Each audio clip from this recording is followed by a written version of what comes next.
आज के हम सेकंड क्लास की बुक में जो सेकंड बुक है जिसका नाम है सुनो कहानी, चैप्टर नंबर 6 के बारे में पढ़ाऊँगी। ये एन के बगरोडिया स्कूल का है। चैप्टर नंबर 6, बुद्धिमान लोमड़ी।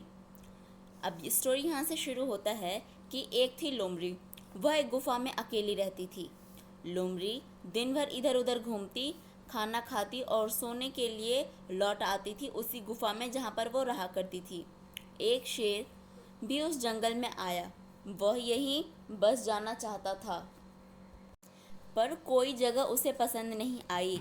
एक दिन जब लोमड़ी बाहर गई, यानी कि खाना ढूंढने के लिए, शेर की उसकी गुफा में आया जहाँ पर लोमड़ी रहा करती थी।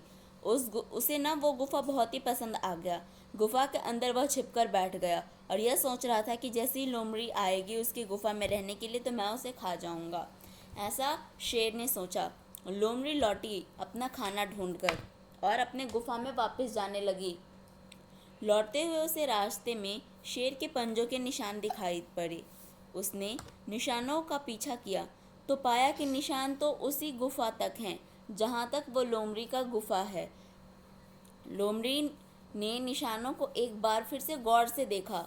गुफा तक जाने के निशान तो बहुत थे, मतलब कि जहाँ से वो शेर गया था वहाँ पर पैरों के निशान थे कि वो उस डायरेक्शन में कोई गया है शेर। ठीक है, तो लोमड़ी को इतना पता चल गया, पर लौटने का कोई भी निशान उसे दिखाई नहीं पड़ा। वह समझ गई कि शेर ने उसे खाने के लिए अंदर ही बैठा है। जैसे ही लोमड़ी अंदर जाएगी वैसे शेर खा जाएगा लोमड़ी को। लोमड़ी को ये बात पता चल गई। अपना संदेह दूर करने के लिए उसने आवाज़ दी, गुफा, ओ गुफा, क्या मैं अंदर आ जाऊं? कहीं से कोई आवाज़ नहीं आई। लोमड़ी ज़ोर से कहने लगी, क्या बात है गुफा, मैं रोज़ तुमसे पूछकर अंदर आती हूँ, तो रोज़ तुम मुझे कहती हो आ जाओ। आज चुप हो, अब तुमने मुझे बुलाया है तो जब मैं पूछ रहा हूँ तुमसे तो तुम मुझे क्यों मना कर रही हो कुछ भी नहीं बोलकर?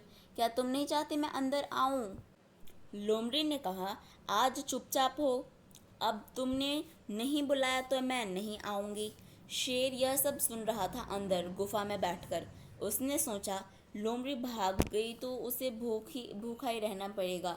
इसीलिए शेर ने सोचा कि मैं भी कुछ सोचकर अभी इसको अंदर बुलाता हूँ। तभी लोमड़ी की आवाज़ दोबारा उसको सुनाई देती है कि गुफा, गुफा, मैं आ जाऊँ? शेर ने कहा, हाँ हाँ आ जाओ। लोमड़ी ने हंसकर कहा, मेरा शक ठीक ही निकला मूर्ख शेर। गुफा नहीं बोलती, क्या तुम्हें इतना नहीं पता? तुम्हारे पास बल तो है पर बुद्धि नहीं। मैं जा रही हूँ। बेचारा शेर देखता ही रह गया। इस कहानी से हमें यह सीख मिलती है कि अगर हम जहाँ भी हो अपने आसपास थोड़ा ध्यान से देखो तो वहाँ की आपको सारी बातें समझ आ गई। और लोमड़ी तो अपने चालाकी से बच गई और शेर भूखा ही रह गया। आपको बस अपना दिमाग चलाना है।